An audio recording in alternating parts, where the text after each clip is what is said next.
দক্ষিণ আফ্রিকার বিপক্ষে ম্যাচ সামনে রেখে নিউ ইয়র্কে টাইগারদের অনুশীলন, লঙ্কানদের হারিয়ে ফুরফুরে মেজাজে শান্ত সাকিবরা। এবং কোপা আমেরিকার প্রস্তুতি স্বার্থে ভোরে মাঠে নামবে আর্জেন্টিনা। ফিফা প্রীতি ম্যাচে প্রতিপক্ষ ইকুয়েডর, কিছু সময়ের জন্য খেলবেন লিওনেল মেসি।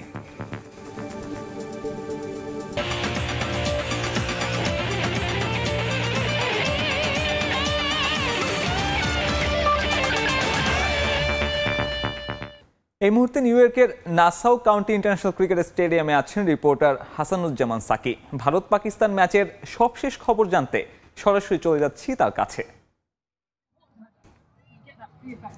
ধন্যবাদ। মহামরণ, মহাযুদ্ধ ক্রিকেট বিশ্বে এবং হাই ভোল্টেজ ম্যাচ ভারত এবং পাকিস্তানের, এবং এই ম্যাচ ইতিমধ্যে ভারত প্রথমে ব্যাটিং করেছে টসে হেরে, এবং তারা 119 রান করেছে, যেটি আপনি শুনছিলেন। এখন 120 রানের চেস করে পাকিস্তানের শুরুটা কিন্তু বেশ ভালো। তারা ইতিমধ্যে 2 ওভার শেষ হয়নি, 2 ওভার শেষ হওয়ার আগেই তারা 15 রান সংগ্রহ করেছে বিনা উইকেটে। এবং ভারত এবং পাকিস্তানের এই মহামরণকে উপলক্ষ করে বিপুল সংখ্যক মানুষ কিন্তু এখন এখানে উপস্থিত হয়েছেন। আমরা দেখছি যেমন ইন্ডিয়ান দর্শকরা যেমন এখানে রয়েছেন, তেমনি পাকিস্তানি দর্শকরা রয়েছেন, এবং বেশ কিছু সংখ্যক বাংলাদেশিরাও কিন্তু এই ম্যাচ দেখার জন্য এখানে এসেছেন। এই টি-20 বিশ্বকাপ ক্রিকেটকে কেন্দ্র করে প্রথমবারের মতো ক্রিকেট বিশ্বে একটি অস্থায়ী আন্তর্জাতিক মানের ক্রিকেট স্টেডিয়াম তৈরি করা হয়েছে, সেটি বাংলাদেশি অধ্যুষিত নিউ ইয়র্কের নাসাউ কাউন্টিতে। এবং সেখানে এই যে ভারত পাকিস্তানের খেলা চলছে, সেখানে স্টেডিয়ামের ভেতরে 34,000 দর্শক, এবং তার বাইরেও কিন্তু উৎসবের নগরীতে পরিণত হয়েছে এই নিউ ইয়র্ক এবং লং আইল্যান্ড। এবং পাশাপাশি আপনি জানেন যে আগামীকালকে যে সকালটি আসছে, সেখানে বাংলাদেশ টি-20 বিশ্বকাপে তাদের দ্বিতীয় ম্যাচে সাউথ আফ্রিকার মুখোমুখি হবে। ধারণা করা হচ্ছে যে বিপুল সংখ্যক বাংলাদেশি সেই ম্যাচ দেখবেন, এবং এজন্য ইতিমধ্যে নিউ ইয়র্কের বাইরে বিভিন্ন অঙ্গরাজ্য থেকে বিপুল সংখ্যক বাংলাদেশি তারা নিউ ইয়র্কে এসে পৌঁছেছেন। তারা প্রস্তুতি নিচ্ছেন বাংলাদেশ এবং সাউথ আফ্রিকা ম্যাচটি দেখার জন্য। এবং এই মুহূর্তে নাসাউ কাউন্টির যে ক্রিকেট স্টেডিয়াম, সেই ক্রিকেট স্টেডিয়াম থেকে মাত্র কয়েক মাইল দূরে লং আইল্যান্ডের একটি পার্কে বাংলাদেশের জাতীয় ক্রিকেট দল তারা প্রস্তুতি শুরু করেছে, তারা প্র্যাকটিস করছে সেই পার্কে।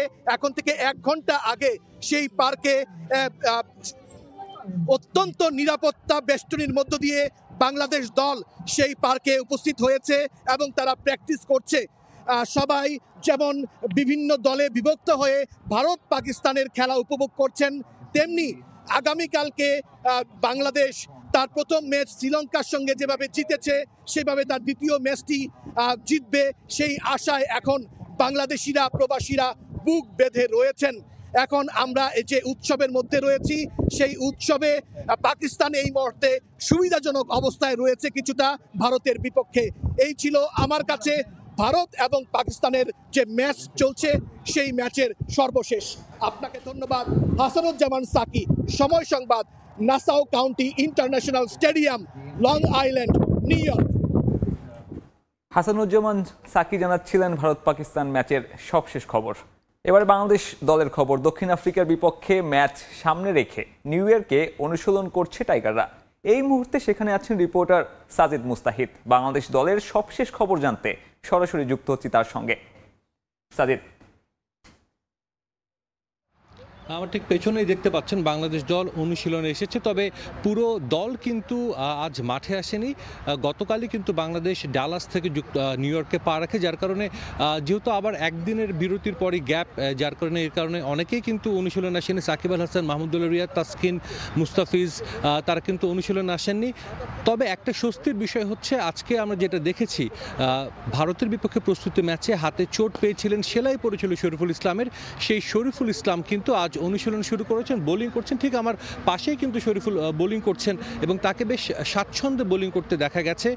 শরীফুল বেশ হাসি খুশি প্রথমে 2 ওভার বোলিং করে মাঠের আরেক সাইডে ছিলেন হেড কোচ চন্ডিকা হাথুরুসিংহে, তার সঙ্গে গিয়ে বেশ কিছুক্ষণ কথা বলেছেন। কতটা কমফোর্ট ফিল করছেন সেই বিষয়গুলো হয়তো বা শরীফুল বলেছে। তবে শরীফুলকে দেখে যেটা মনে হচ্ছে, শরীফুল হয়তো আরেক 2-1টা দিন প্রয়োজন হতে পারে তার পুরোপুরি ম্যাচ ফিট হতে। এখন সাউথ আফ্রিকার বিপক্ষে বিগ ম্যাচ, যদি বাংলাদেশ ম্যাচটা জিতে যায় তবে বাংলাদেশের আমরা বলতেই পারি সুপার 8 কনফার্ম হয়ে যাবে। এখন শেষ পর্যন্ত Bangladesh team management winning combination ভাঙবে কিনা, শরীফুলকে খেলাবে কিনা, সেটা কিন্তু অনেক বড় একটা প্রশ্ন। আরও কিছু বিষয় কিন্তু ছিল। এরই মধ্যে আমাদের সঙ্গে গণমাধ্যমে অফিসিয়াল প্রেস কনফারেন্সে কথা বলেছেন হেড কোচ চন্ডিকা হাথুরুসিংহে। রিশাদ মুস্তাফিজের বোলিং নিয়ে ভূয়সী প্রশংসা করেছেন কোচ। তবে তিনিও কিন্তু বলছেন যে আসলে বাংলাদেশের ব্যাটসম্যানরা একটা ম্যাচে যদি রান পায়, স্পেশালি টপ অর্ডার যারা শান্ত সৌম্য, এই দুজনেরই কিন্তু অফ ফর্ম নিয়ে অনেক চিন্তিত। লিটন গত ম্যাচে রান পেয়েছেন, আজও তিনি অনুশীলন করছেন। শান্তকে নিয়ে কিন্তু আমরা আজ দেখেছি হেড কোচ চন্ডিকা হাথুরুসিংহে বেশ কিছুটা সময় পার করেছেন। শুধু তাই না, শান্ত ব্যাট করছিলেন, তার পেছনে দাঁড়িয়ে কিন্তু পুরোটা সময় শান্তর ব্যাটিং দেখেছেন চন্ডিকা হাথুরুসিংহে। সৌম্য নেক্সট ম্যাচে খেলবেন কিনা, বাংলাদেশ যেহেতু প্রথম ম্যাচটা জিতেছে, বাংলাদেশ সেক্ষেত্রে উইনিং কম্বিনেশন ভাঙবে কিনা, এটাও একটা বড় প্রশ্ন ছিল। তবে সব কিছু ডিপেন্ড করছে নাসাউ কাউন্টি ইন্টারন্যাশনাল ক্রিকেট স্টেডিয়ামের উইকেটের উপর, কন্ডিশনের উপর। আজ জানেন এই মুহূর্তে কিন্তু সেখানে চলছে ভারত পাকিস্তান ম্যাচ। পুরোপুরি বোলারদের দাপট আমরা দেখেছি। প্রিভিয়াস ম্যাচগুলোতেও কিন্তু ঠিক তেমনটাই দেখা গিয়েছিল, এক্সেপ্ট বাংলাদেশ ভারত যে প্রস্তুতি ম্যাচটা ছিল সেটা ছাড়া। সো আগামীকাল যখন বাংলাদেশ হয়তো বা খেলতে নামবে, তার আগে তার একটা স্ট্র্যাটেজি সেট করবে যে উইকেট কেমন হলে, কন্ডিশনটা কেমন থাকলে তারা কেমন একাদশ সাজাবেন। তবে এতটুকু বলতে পারি, হয়তো যদি চেঞ্জ করেও সেটা একটার বেশি পরিবর্তন আমরা হয়তো কালকের ম্যাচে দেখতে পাবো না। তো আমার কাছে আপাতত নিউ ইয়র্ক থেকেই ছিল সবশেষ খবর। নিউ ইয়র্ক থেকে সাজিদ মুস্তাহিদ জানাচ্ছিলেন বাংলাদেশ দলের অনুশীলনের সবশেষ খবর। দেখছেন খেলার সময়। সমর্থন কিংবা মাঠের ক্রিকেট, চলতি বিশ্বকাপে প্রথম ম্যাচেই আলাদা করে নজর কেড়েছে নেপাল। দেশটির ক্রিকেটের এমন বদলে যাওয়ার পেছনে অবদান আছে বাংলাদেশি আব্দুল আল মামুনেরও, যিনি বর্তমানে দায়িত্ব পালন করছেন দেশটির চিফ পিচ কিউরেটর হিসেবে। কথা বললেন নেপালের ক্রিকেটের নানা বাকবদল আর সম্ভাবনা নিয়ে। মনে করিয়ে দিলেন বিশ্বকাপে তাদের বিপক্ষে ম্যাচটা যে মোটেও সহজ হবে না টাইগারদের। ডালাস থেকে লর্ডার হিল, কাঠমান্ডু হয়ে পোখারা, বাটুয়াল, তানসেন, দেশ ছাপিয়ে মার্কিন যুক্তরাষ্ট্র। নেপালের ক্রিকেট ক্রেজ দেখে বিস্মিত সবাই। অনেকে মনে করছেন কয়েক বছরের মধ্যে বিশ্ব ক্রিকেট রাজ করবে হিমালয় কন্যারা। 22 গজে নেপালের ক্রিকেট উন্নয়নে কাজ করছেন যে কয়েকজন, তাদেরই একজন বাংলাদেশি আব্দুল আল মামুন, যিনি প্রধান কিউরেটর হিসেবে বর্তমানে দায়িত্ব পালন করছেন নেপালিজ হোম অফ গ্রাউন্ড মূলপানি স্টেডিয়ামে। সঙ্গে লোকাল কিউরেটরদের মান উন্নয়নে করছেন বিশেষ সহযোগিতা। নেপালে তাদের যে ক্রেজি ফ্যানগুলো, এত ক্রেজি, তারা নেপাল ক্রিকেটকে এত ভালোবাসে। আমার মনে হয় নেপালে যে ফুটবলের যে উন্মাদনা ছিল, সেই উন্মাদনাকেও ছাড়িয়ে গেছে এখন নেপাল ক্রিকেট। আমি তো এখানে 22 বছর কাজ করছি, কারণ 22 বছর কাজ করার পিছনে বাংলাদেশের অনেক ডিস্ট্রিক্টে আমি উইকেট তৈরি করেছি। মূলপানি স্টেডিয়াম আছে, সেখানে আরেকটা স্টেডিয়াম আছে, ওটা হচ্ছে ন্যাশনাল স্পোর্টসের আন্ডারে। ওইটা হয়তো কিছুদিনের ভিতরে নেপাল ক্রিকেট বোর্ডকে হ্যান্ড ওভার করবে, তখন আমি 2টা মাঠে কাজ করব। বিশ্বকাপে নিজেদের প্রথম ম্যাচে নেদারল্যান্ডসের বিপক্ষে হারলেও রোহিত, সোমপাল, কামিরা নজর কেড়েছেন। সাম্প্রতিক সময়ে নেপাল হারিয়েছে ক্যারিবিয়ান জাতীয় দলের আদলে গড়া ওয়েস্ট ইন্ডিজ এ দলকে। সব মিলিয়ে তাই বিশ্বকাপে 17 জুন টাইগারদের বিপক্ষে ম্যাচটি নিয়ে শান্তদের সতর্ক করলেন মামুন। ওদের টিম অনেক ভালো। ওয়েস্ট ইন্ডিজ এ দলকে হারিয়েছে, 210 রান চেঞ্জ করেছে। তাদের ওই ক্যাপাবিলিটি আছে, তাদের খেলার মতো ভালো প্লেয়ার আছে। মামুনের বিশ্বাস, তাকে দিয়ে সম্ভাবনার যে দ্বার খুলেছে সে লিগেসি ধরে রাখবে অন্যরা। আর সুযোগ পেলে আবারও ফিরতে চান বাংলাদেশে, কাজ করতে চান টাইগারদের ক্রিকেট আর পিচ উন্নয়নে। মাহবুব রিমন, সময় সংবাদ, ঢাকা।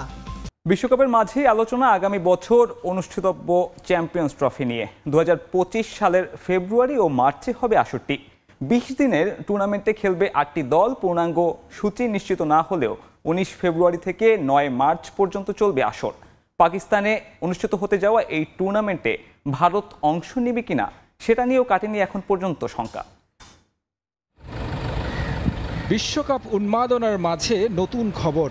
আলোচনা চলছে আগামী বছর অনুষ্ঠিতব্য চ্যাম্পিয়ন্স ট্রফি নিয়ে। এককভাবে পাকিস্তান আয়োজনের দায়িত্ব পেয়েছে চ্যাম্পিয়ন্স ট্রফির। কবে, কখন, কোথায় হবে ম্যাচগুলো তা নিয়ে প্রাথমিক সিদ্ধান্তও নিয়েছে আয়োজক বোর্ড ও আইসিসি। এরই মধ্যে ঠিকঠাক হয়ে গেছে দিনক্ষণ।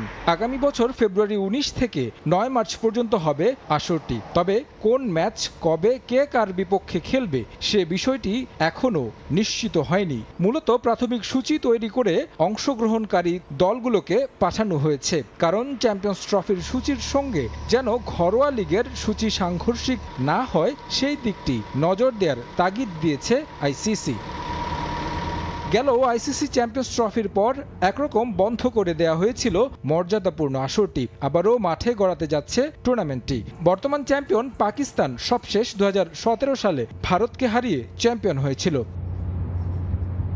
তবে চ্যাম্পিয়ন্স ট্রফির সব ম্যাচ পাকিস্তানে অনুষ্ঠিত হবে কিনা সে বিষয়টি নিয়ে রয়েছে ধোঁয়াশা। ভারত পাকিস্তানে সফর না করার ব্যাপারে ঘোষণা দিয়ে রেখেছে। তাছাড়া ভারতে আবারও ক্ষমতায় এসেছে বিজেপি সরকার। তাদের পুরনো নীতি অনুযায়ী সামনে চললেও আইসিসি চ্যাম্পিয়ন্স ট্রফি আয়োজনে হয়তো হাইব্রিড মডেলে যেতে হবে, কারণ কোহলি রোহিতরা পাকিস্তানে সফর না করলে তাদের ম্যাচের জন্য অন্য ভেন্যুর ব্যবস্থা করতে হবে।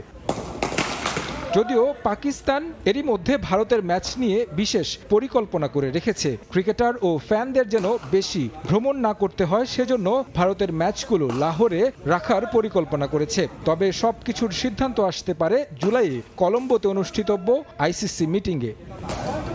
তারেক হাসান শিমুল, সময় সংবাদ। কোপা আমেরিকার আগে নিজেদের ঝালিয়ে নিতে ইকুয়েডরের বিপক্ষে প্রীতি ম্যাচে মাঠে নামতে যাচ্ছে আর্জেন্টিনা। যুক্তরাষ্ট্রের সোলজার ফিল্ডে ম্যাচটি শুরু হবে বাংলাদেশ সময় সোমবার ভোর 5টায়। ম্যাচে কিছুক্ষণের জন্য হলেও দেখা যাবে বিশ্বকাপ জয়ী তারকা এবং দলটির অন্যতম পোস্টার বয় লিওনেল মেসিকে।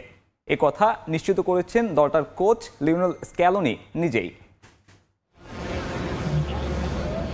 সবচেয়ে বেশি কোপা আমেরিকা জেতা আর্জেন্টিনা নিজেদের 16তম শিরোপা জেতার লক্ষ্য নিয়ে কিছুদিন পরেই মাঠে নামবে। তবে বিশ্বজয়ীদের মোকাবেলা করতে হবে কঠিন প্রতিপক্ষের। তাই তো বড় টুর্নামেন্ট শুরু হওয়ার আগে ফুটবলারদের পরখ করে নিতে চান কোচ লিওনেল স্ক্যালোনি। সুযোগ দিতে চান সবাইকে, যে কারণে প্রীতি ম্যাচ হলেও বিশেষ গুরুত্ব পাচ্ছে এ ম্যাচ। যুক্তরাষ্ট্রে সোলজার স্টেডিয়ামে নামার আগে ভেন্যু নিয়ে তৈরি হয়েছিল নানা জটিলতা।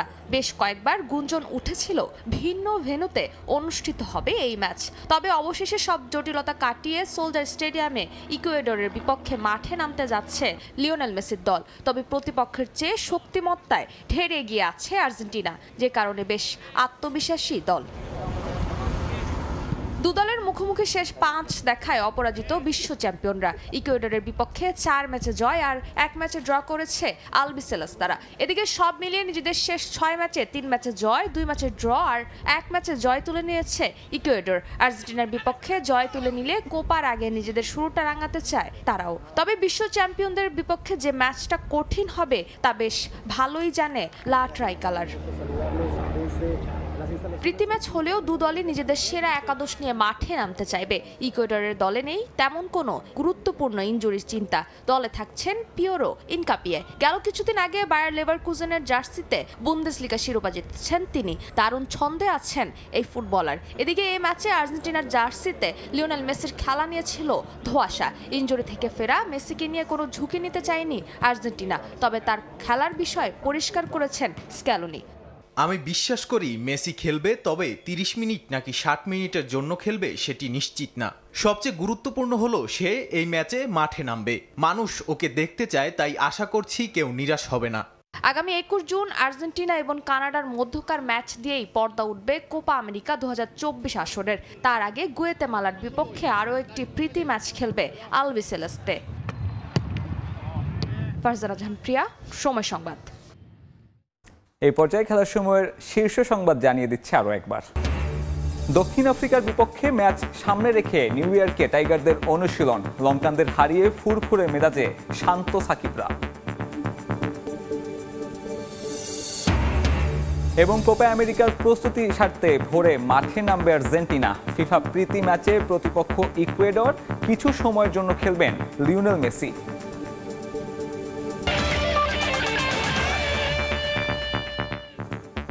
দর্শক, এই ছিল খেলার সময় এখনকার আয়োজন।